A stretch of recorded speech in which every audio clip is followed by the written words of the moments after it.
something's not right.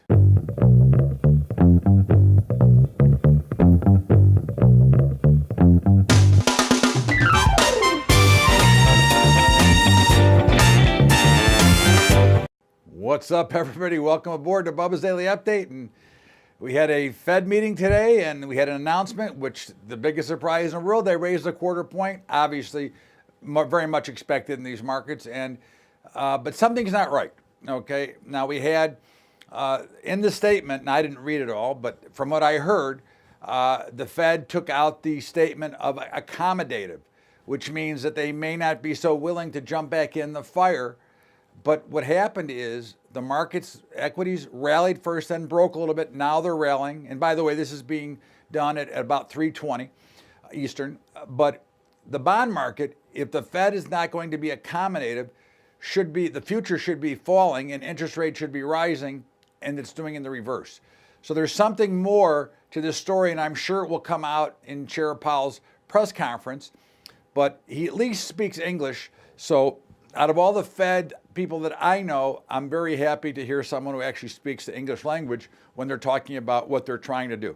But I still think and stand by my opinion that they will butcher it and they will wait too long to get rates higher, and inflation is going to get away from them, because what we're seeing now is wage inflation is going to start to take off here. There's 6.9 million jobs open, and there's only 6.3 million people looking for jobs.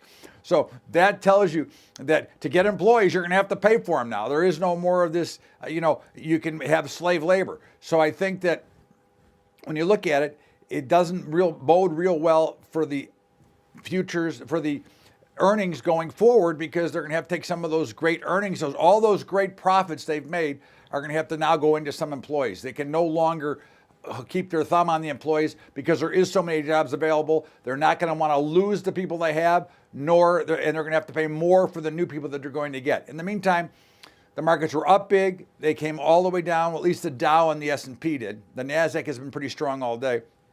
Now they're rallying a little bit, but I wouldn't be surprised if they did close lower on the day. It would not be a total shock.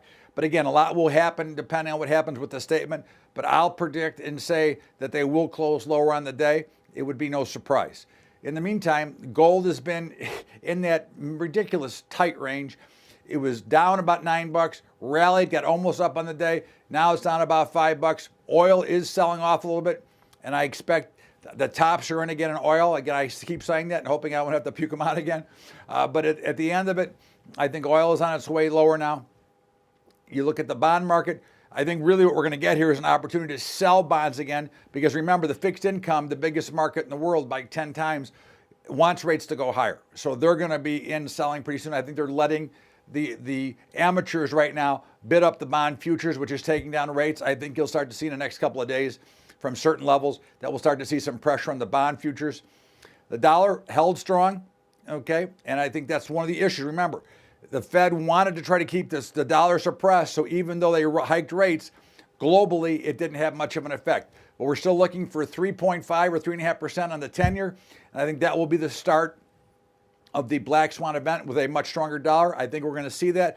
Again, it looks to me that the markets are taking over on their own, so we'll look for that. Grain markets were kind of mixed. Now, there's been something strange in the grain markets the last couple of days. You've had fairly strong prices, and then a midday or late afternoon sell-off.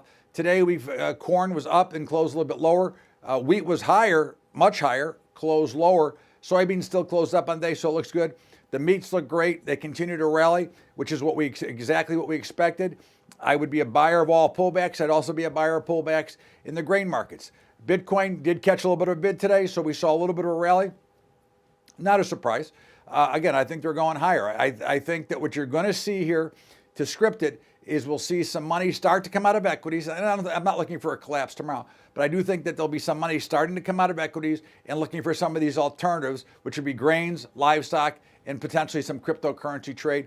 That's really what's going on, but it's really still, through it all, it wasn't that busy. It was kind of quiet. I traded live with my group today, and there was 4 possible trades, and we had one winner, and we didn't trade the others, but they all would have been winners today. But hey, I wanted to be able to teach it. So I think the real truth here is there's not a lot going on. It's still quiet, but we are starting to see some information.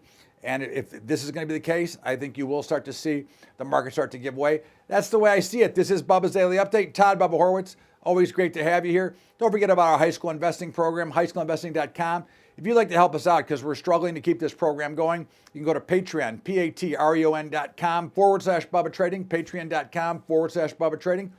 Don't forget the Bubba Show every day from 4 to 5 Eastern at libertytalk.fm.